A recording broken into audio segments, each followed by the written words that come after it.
Is that permissible according to you? Generally, we don't do that, sir. I just wanted to offer that opportunity because I know what he wanted to say was pretty important. Yes, is Mr. Is Gregory Harnell here? No, please proceed if he comes during we'll allow to go. Well, I consider Greg to be a friend, and he has some important views about geoengineering and chemtrails and very legitimate fears. However, I think that he and some others in the room... Mr. Wartel, if I could interrupt, I just want to be careful that this is about an issue and not about a person. So if you could speak to the matter as opposed to the individual, I would greatly appreciate that opportunity. Absolutely. Thank you. Yeah.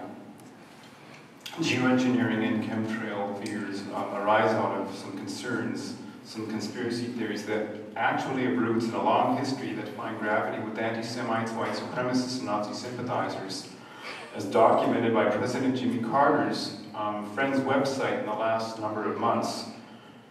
He identified people who were concerned about Agenda 21 and other geoengineering and chemtrail fears as being very, well, not the people, but Agenda 21 is very evil according to Jimmy Carter's friend's website. This was coming from Reverend Wickstrom, who said in his online video, it's extremely evil, Agenda 21, because it comes from the dark side. You see the light side is Yahweh the Christ, which is truth, always truth. Then you have the dark side, which is Jewish international communism.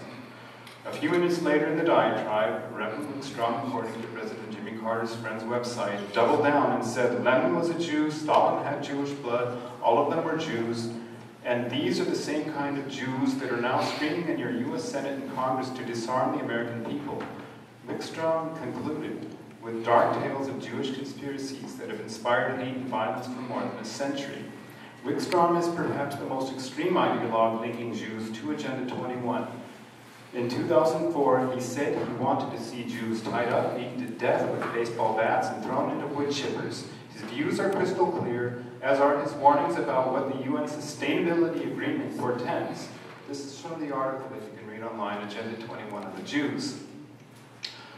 So, at the website that is from this local blogger, it suggests similar ideas that come from a universe of people expressing these extreme views. For instance, the website says City of Victoria Sustainable Stormwater Utility Funding Propaganda, New Orwellian Unjust Agenda 21 utility taxes will force residential ratepayers to leave Victoria.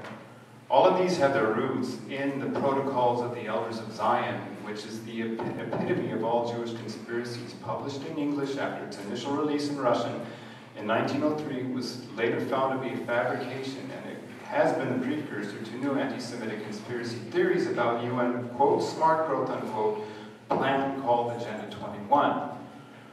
Finally, I'm really concerned that at this same website, there was a condemnation of Dr. Joan Russo, a wonderful woman in town who's always advocated for human rights and affirmation of the United Nations principles. So the website goes on to say that Joan Russo is always proud to tell people that she attended UN conferences in Beijing, Cancun and Rio having to do with women's health issues, i.e. eugenics, and climate change, i.e. geoengineering.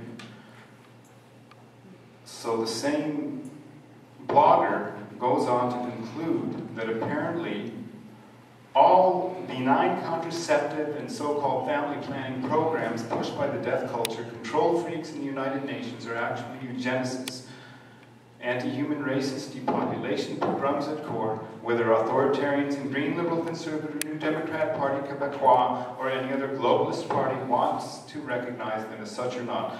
To conclude, I want to just observe that are we witnessing initially soft acceptance leading to hard alignments with anti-Semitic influenced rationales for the investor-led destruction of our life support systems and social fabric? We have to be careful where these insidious ideas come from very genuine people amongst our neighbors and friends. Thanks for your attention to this concern. Thank you very much, Mr. Wartel. The next speaker...